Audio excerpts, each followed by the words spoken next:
gości. Tutaj, Panie Piotrze, teraz. W jakim kierunku powinien zdążyć Śląsk? I w jaki sposób można zmienić to dotychczasowe postrzeganie?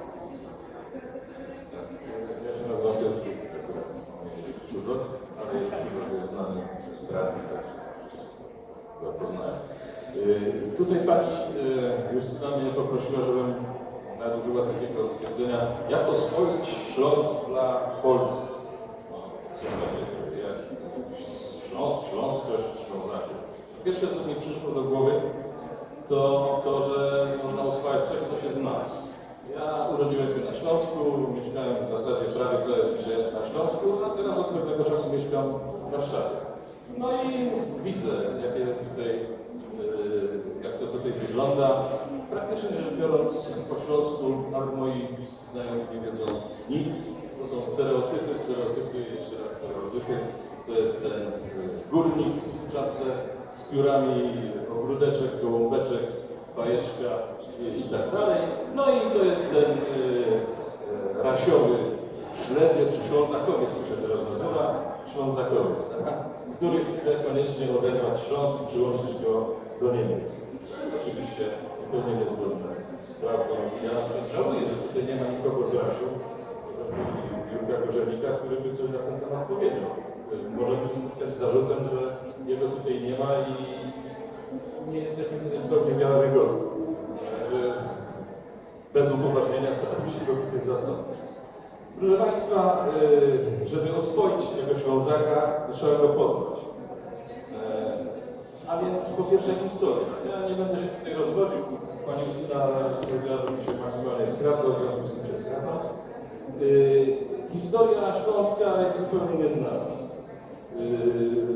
Ludzie sobie myślą, że to jest kraina, która została oderwana od tej macierzy, prastara, piastowska ziemia, piastowska w sensie, że Polska, która została odebrana podczas rozbiorów itd.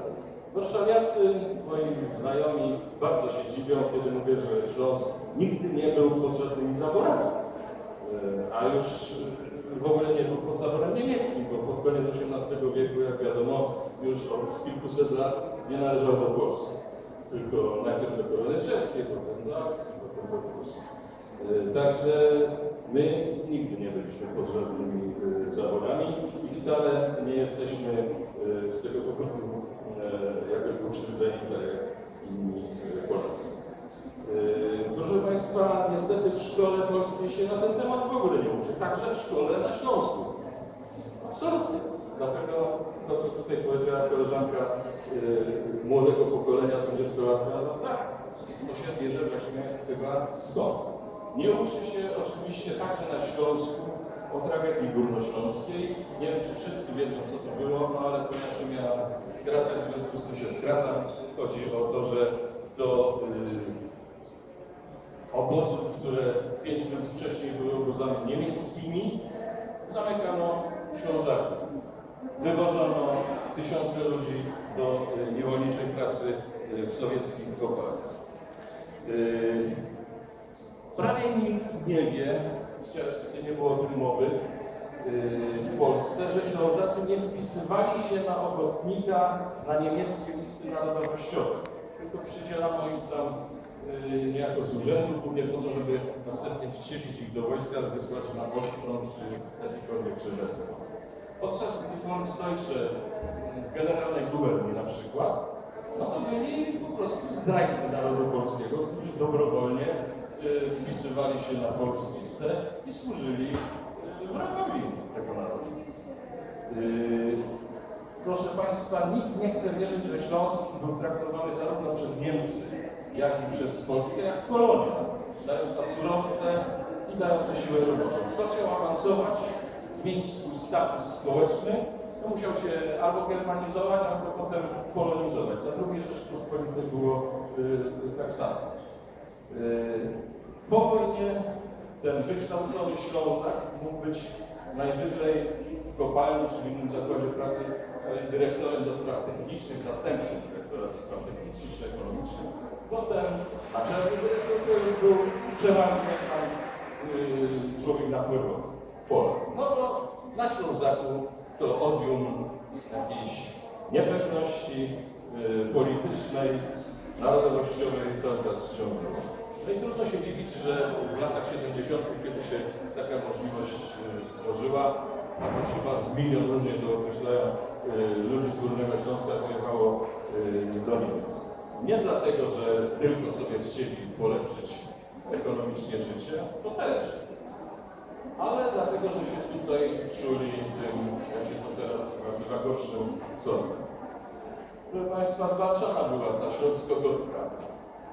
Ja sam tego doświadczyłem, kiedy w podstawówce nauczycielki mówiły nie Ślązacz, mów poprawnie i tak dalej. Do dzisiaj wielu uważa, że w śląskiej gotce nie można opisywać zjawisk czy procesów wymagających myślenia abstrakcyjnego. A wspominane tutaj książki wydawane przez Pękla Długosza Silesia Progress, nie do przecenienia jest jego działalność, no zadają temu twierdzeniu układu. Tutaj tylko powiem, że na przykład wydano tłumaczenie profesora Kabłówka Prometeusza Aeschylosa, jest wybór poezji światowej z tłumaczeniem na śląski Mirosława Syniawy, tam jest Horacy, Dante, Blej, Kryłow, Eichendorff, Jesieniin. Wydawano znakomite powieści kryminalne na przygodach komisarza Matusika, autorstwa Mariana Melona i tak dalej, i tak dalej. Myślę, że tu już pokazujemy, że będę tego kończył.